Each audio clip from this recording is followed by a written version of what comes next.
Have a nice day everyone. Welcome back to my YouTube channel. Kasama pa rin natin sina Anthony Rabanal, Joy Adventure, Batang Spero, Native Channel, Siva Managray, Maki Rabanal, at Baitonyo.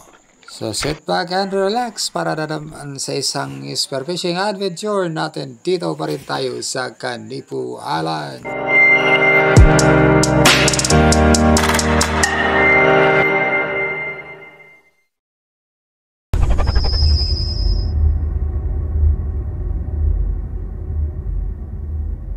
At ito, short dive muna tayo kasama si Bucky, ang kapatid ni Anthony, Joy Adventure, yan.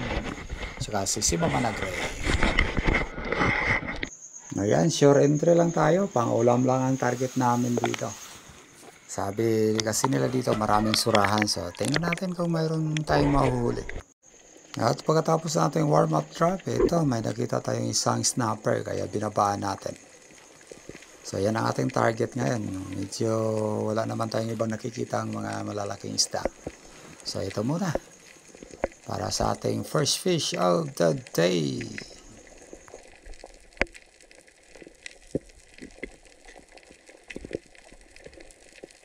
Medyo kabisado na natin ang behavior ng isdang ito. Kung sa itong lumalapit, basta hindi ka lang bagalaw sa ilalim. At ito. Lumapit na nga. Ayun, sapol mga lods. Yan ang ating first fish of the day. Isang uli ng snapper. Pwede na ito sa buhay naman o sa araw na ito. Pang ulam lang po.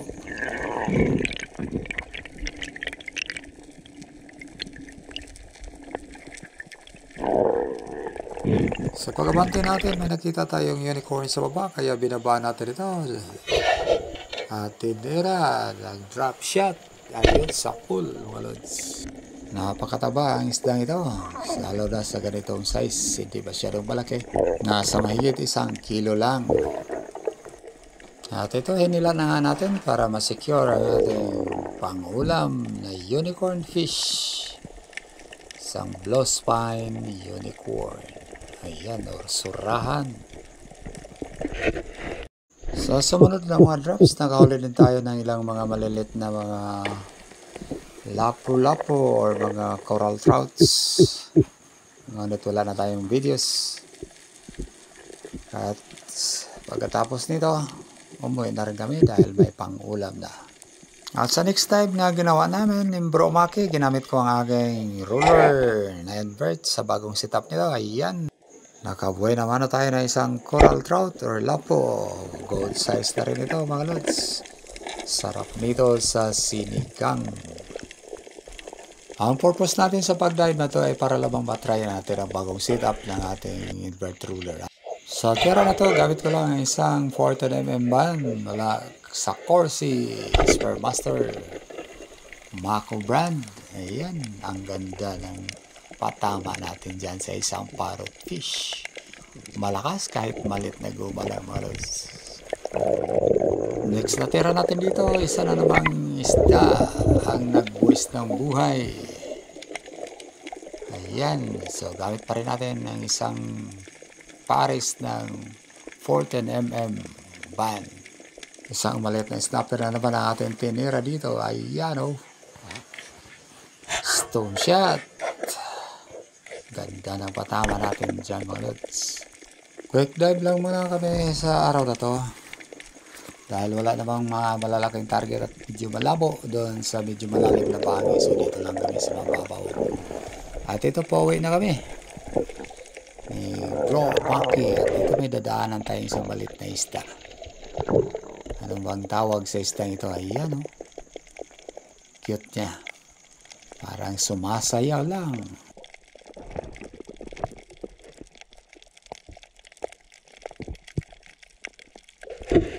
At ito si Bro Bucky, may nadali din. May pang-ulam na, may pang-binta pa. Wala, pagkabantay. O, mura na mga lods. Ang atong daginot. Oh. Panood-an nilang ka. Secure na sa dagang bro. At ito may huli rin kami sa minsan na may pagsisid na malapit lang dito sa isla. Kasama ko dito si Bro Maki at si Native Channel. At ito muli kami magda-dive sa araw na to. Papunta sa isang magandang spot. Kasama natin dito si Bro Anthony Rabanal. Bago siya uwi sa kanilang lugar sa Puerto Princesa. Siyempre kasama pa rin natin dito si Bro Native Channel, ang may-ari ng bangka na ginagamit natin. At ito, nag-warm up drop tayo at malinaw ang tubig sa spot na to. Medyo may kalakasan lang ang agos. At ito, nag-set up tayo ng ambush. Baka sakaling pa ilalapit ng mga mamaw. At sabi pa ni Bro Gabi Rabal, may nakita daw siyang isang tiger shark dito nung nag-dive sila dito kasama si Bro Anthony Rabanal. Sana swertein tayo mga lods na makakita ng tiger shark for the first time. At ito, may nakita tayo, pero isang king mac. Pero sumablay na naman. Unang sablay natin dito mga lods. Pero si Bro Anthony nakadali na isang trevally, isang golden spotted trevally. Ayan. Bumaba tayo dito para bigyan sana ng sikat shot, pero good holding shot naman ang nagawa ni Bro Anthony, kaya hinayaan na lang natin. Ang ginawa natin ay atin na lang itong tinakma para ma-secure at sigurado na ang pang-allowance tinangka.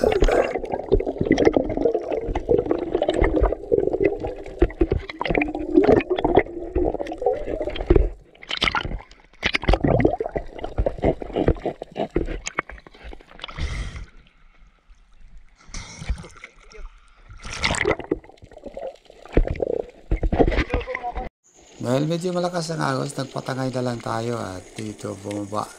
At may napansin tayong isang jumpfish, kaya ito na ang tinutukan natin.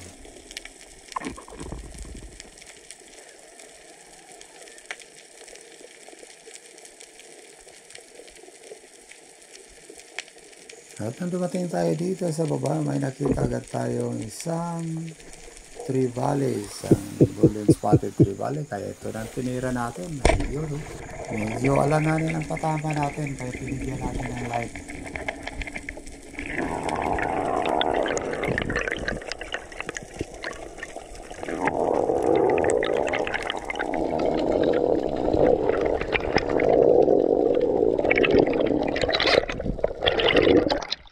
At nang makarating tayo sa surface, bigla na lang itong nakawala. So, another sablay na naman.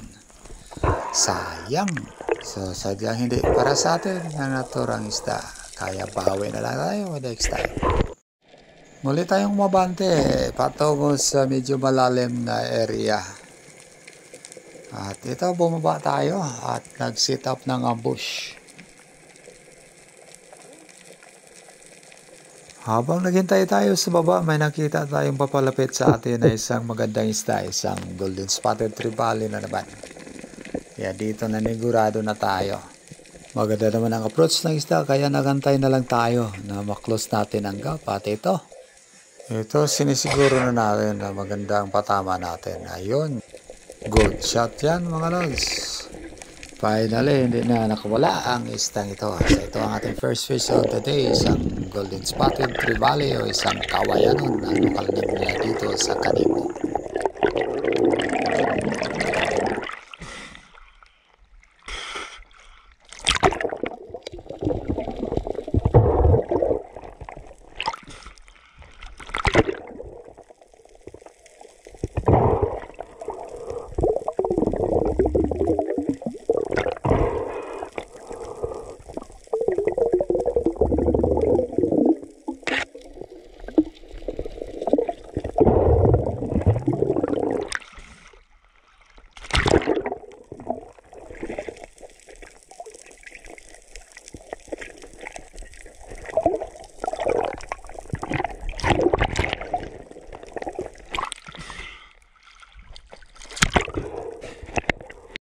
At ito, isang golden spotted trevally na naman ang tinira natin. Kaya lang nakawala na naman ito. Medyo maliit lang ang isang ito kaysa unang nahuli natin. At nung tayo ay aakyat sana sa bangka, ito may nasalubong tayong dalawang dogtooth tuna. Sinubukan muna natin itong habulin para maklose natin ang gap, pero sadyang medyo mabilis ang paggalayo nito.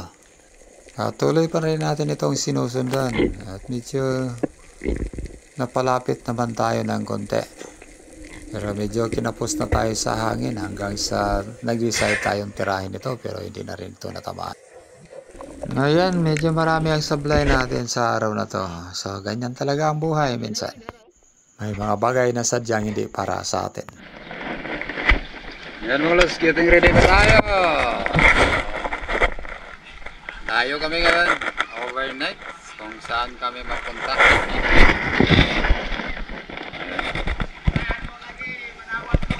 Ito na yan.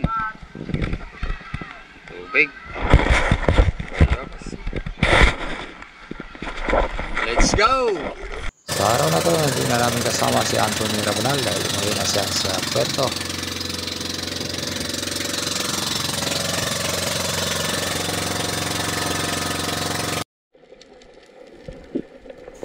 Mali namin binalikan yung isang spot na kung saan marami tayong sablay. Kaya lang wala din kaming nahuli. Dahil walang agos. May mga isda naman pero sadyang nasa malalim sila.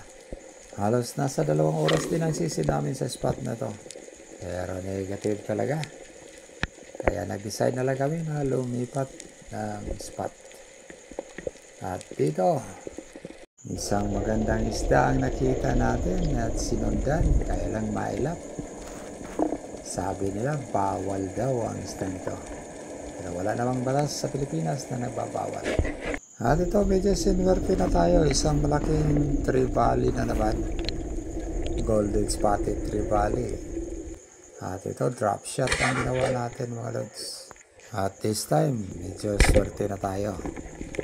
Dahil magandang patama natin dyan. Kaya lang malakas ang isda ito. Medyo malalim ang spot at napakalinaw. Kaya binigyan natin ng light. Para hindi tayo mahirapan na umangat. Medyo malaki na ang isda ito. Nasa 6 kilos. Kaya malakas. Sumilo kahit maganda naman ang patama natin. Binigyan talaga tayo ng isang magandang laban. Pero worth it naman dahil good size na ang isda ito mga lods.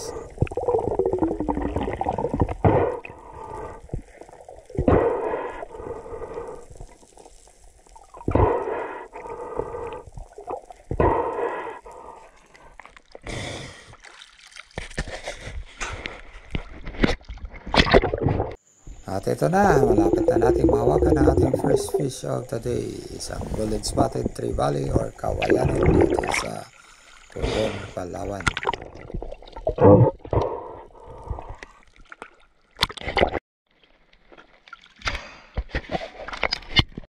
Sa ating pag-abante dito tayo sa medyo malalim na spot. Nasa mga 20 meters plus. Bumaba tayo dahil may nakita tayong isang sweet lips. Free falling pa rin ang ginawa natin para hindi mapulabog ang mga isda sa baba.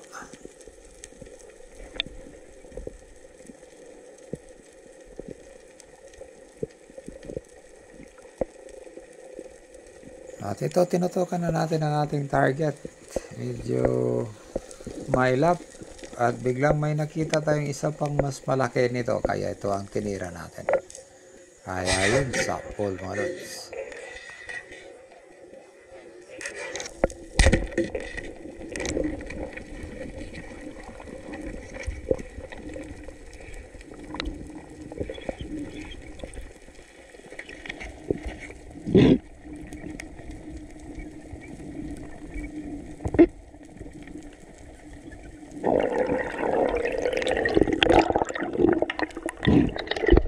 At habang tayo ay nag-aayos sa ating pana, may nakita tayong 3 red bass pala dito. Kaya muli tayong bumaba. Hindi pa man tayo nakaabot dito sa baba, biglang umalis na yung isa at 2 na lang naiwan na nasa loob. At mayroon pang isang harlequin sweet lips. Yun na sana titirahin natin.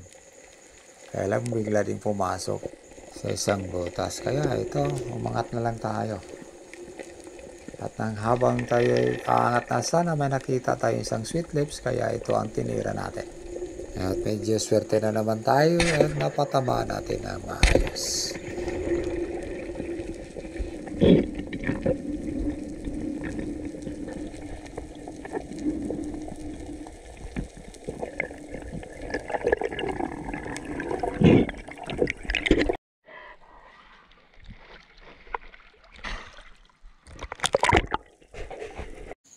Hindi pa rin tayo umalis sa spot na to dahil nga sa nakita nating reed bass. At ito sa pagbaba natin may isang coral trout na naman ang nakita natin. At isa na namang magandang patama ang nagawa natin para sa ating first coral trout of the day.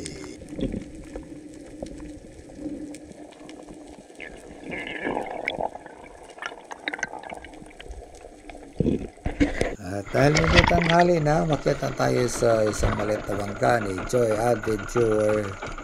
Nambot na natin ay si Baitonio. Siyang sweeper namin sa araw na to. Balik na kami sa malaking bangka namin para magtanghalian.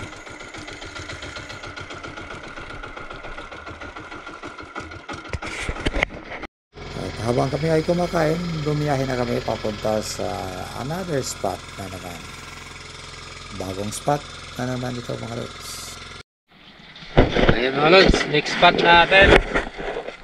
Sana makahuli tayo din marami dito. Bahura Bugoy. Oh, Bahura Bugoy. Wala kasi pangalan, so pangalanan na natin. Bahura Bugoy number 69.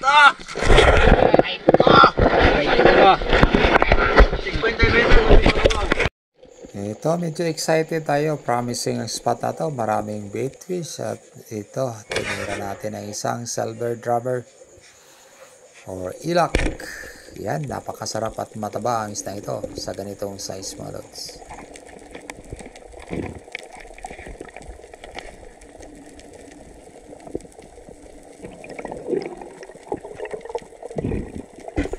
At ito, bumaba na naman tayo. Isang dalagang bukid na malaki ang target natin. Napakalinaw ng tubig. Kaya ito, tinira na natin. Pero bang natamaan, may collateral damage mga lods. Kawawa ang isang civilian ito. Ayan o, tingnan nyo. Iba ang natamaan. Isang batang bukid ang nadali natin mga lods. Hindi yan sinadya.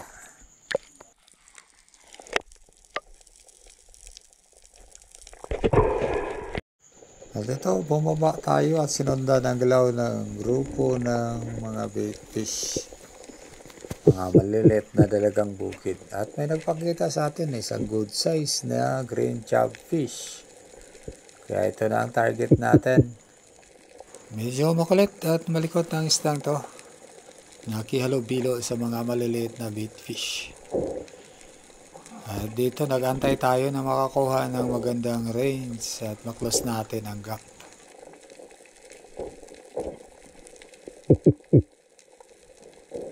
At ito, nasa effective range na ng ating pana at tinira na. Ayun o. Sapol mga lods. Hindi natin ito na stone shot pero good holding shot naman ang nagawa natin. At ito, sinisecure na natin. At muli tayong bumaba. Grupo naman ng mga surgeon fish o indangan ang nasa lubong natin. So dito na tayo magantay. Baka sakaling mayroong mga malalaking isda ang lalapit dito. At dito pumili na tayo sa mga indangan o surgeon fish na natitirahin natin. Yung medyo malaki sa grupo. At ito nakapili na tayo. Kaya tira na. Ayun, sa pool. Napakaganda ang patama natin dyan. Spine shot. Ito, drop ulit tayo. Free fall pa rin.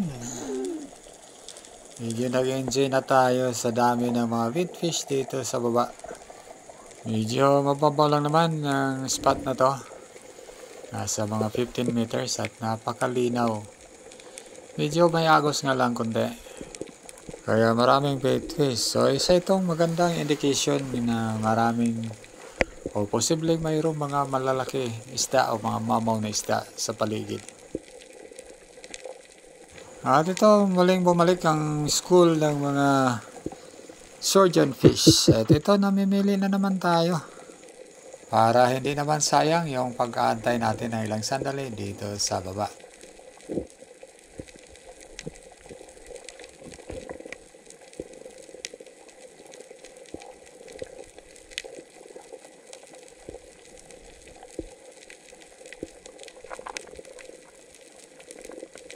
At ito, pipitasin na natin ang ating natipuhan sa grupo. Ayan, sapul na naman. At pagkatapos na ilang sisid natin, medyo nagbago ng agos at medyo malabo na. Kaya ito. Ayan, so dito na naman kami matulog mga lods. So, ayan, dagat pa rin. Ayan, luto muna kami ng pagkain namin ngayon. Ayan, si Native Channel, si Madiskarte. Christian Corpus, Palautog Boy, Batang Spiro, ayan, si Mama Nagay. Bawat ganon. Yes, so, sana hindi uulan. Ayan mga lods, so tinula muna at saka kinilaw na blue coral trout. Alright. Oh Alright. yeah. Oh yeah. Oh yeah! Oh yeah, Makrima. Alright! Let's it. And good morning mga lods. So, lipat na naman kami. Bago kami nagising. Ito naman kami sa spot, oh. Ayan. Masima sa pa! Nilagka!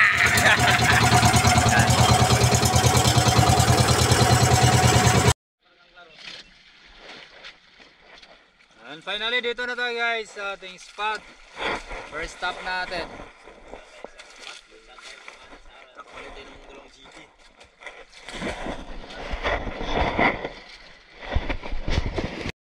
Matapos natin makapag-warm up ng ilang sisid, napunta tayo sa spot na to. At habang tayo ay nag-set up ng ambush, may nakita tayong isang malaking isda, isang green jobfish. So nag-set up tayo ng fish call at sun dusting, kaya lumapit naman ito. At hindi tayo nabigo, maayos ang ating patama nito. Kahit hindi nito napuruhan agad, pero good holding shot ang nagawa natin. Kaya secure na secure ang tira natin.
So yan, ang ating first fish of the day, isang malaking green jobfish. Nasa mga 4 na kilo ang isdang ito.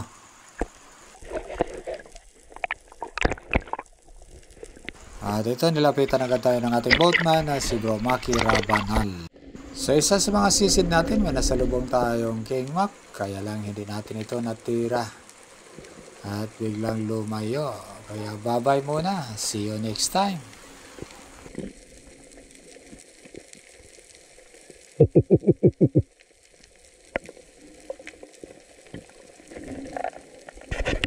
Sa drop na ito, nakita ko si Bro Native Channel na dumapa dito. At may napansin akong isang magandang isda sa baba. Isang malaking coral trout, kaya ito. Stealth mode ang ginawa natin, dahan-dahan. Para hindi mabulabog yung isda sa baba. Hanggang sa ma-close natin ang gap, ito medyo lumayo, pero naabutan pa rin natin. sapol.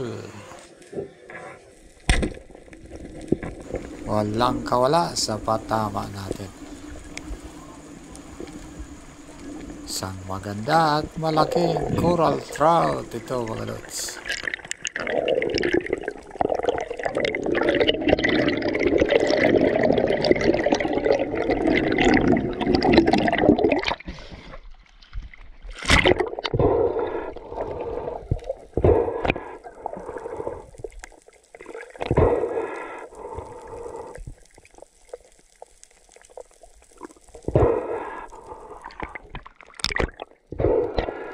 Nasa almost 2 kilos ang isdang ito.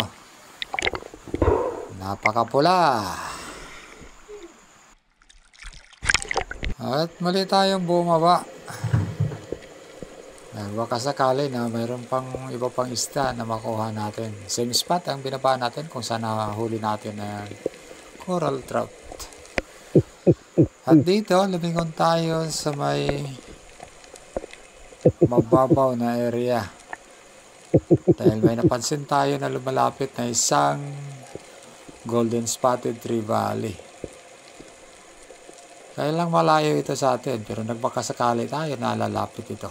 At ito lumapit nga, pero medyo mabilis naman. Sa napaga yung tira natin at hindi natin ito natamaan. Sayang. So dito tayo sa mga unicorns babawi para may pang-ulam pagdating sa tabi. Para sa inihaw. Pwede din ito sa daing kung sakaling may magandang init na ibibigay ang haring araw. At ito nakapili na tayo ng titirahin. Isa na namang isda ang nagbuwis ng buhay para sa atin.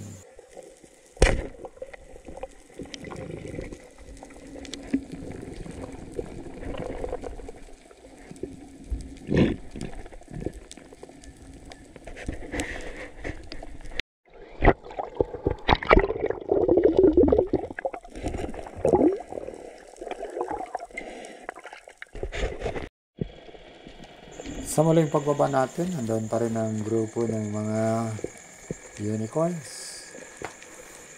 Kaya ito, namimili na naman tayo para sa ating iuwi, idagdag sa unang tinira natin. At ito nga, nakapili na tayo. Medyo malaki na to. Swak ito sa panlasa natin. Ayan, napakarami nila. Pero ito lang talaga ang pipili natin. Sana all pinili. Kaya yun, sapol mga lods.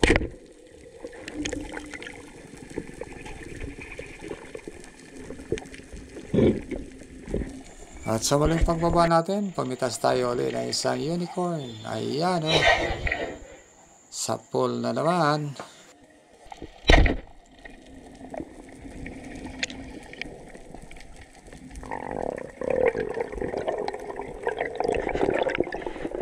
At ito, sinamahan natin si Bro Christian dahil may nahuli siyang pugita. Habang siya ay umangat, nabitawan niya ang kanyang snorkel kaya pinabahan natin. Ayan o. Lumubog kasi ito kaya mahirap na itong hanapin kung sakali hindi ito natin kukunin.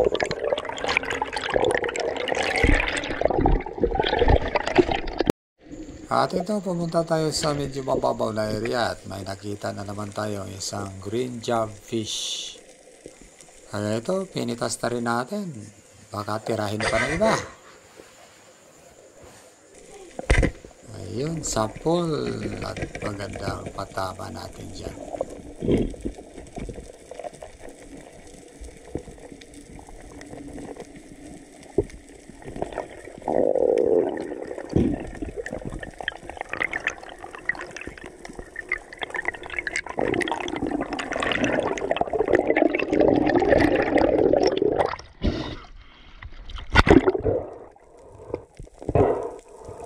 Ayun o, wala na talagang kawala.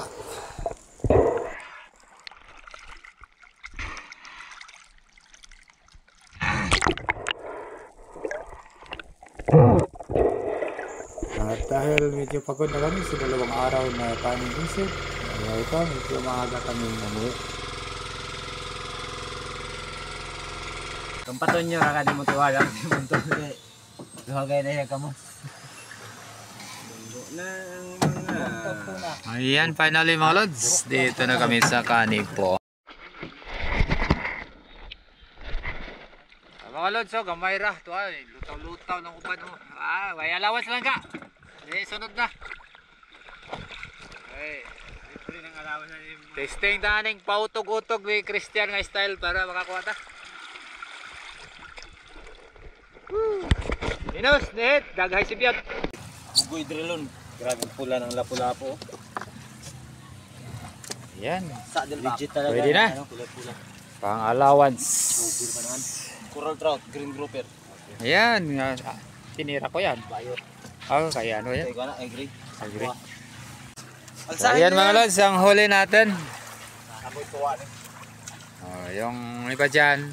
So, sa mga kasama natin yan. So, ito lang talagang nahuli natin. Medyo nakabuelo tayo, pero konti lang talaga. May hindi nakuha natin ng mga malalaki. Paano nakabawi pa rin? Nakabawi pa rin sa gasolina. Tara na. Oh, pa. So naman, kain na naman tayo mga lods. Itong huli ni bro. Batang Spiro. Yan. Mayroon tayong tinola. Sinigang pala ng Rainbow Runner. Thank you ulit Chairman sa uulitin. Iodto. So di na sa adobo nga octopus. Ayan, pinirito. Salamat Chairman sa adobo na food.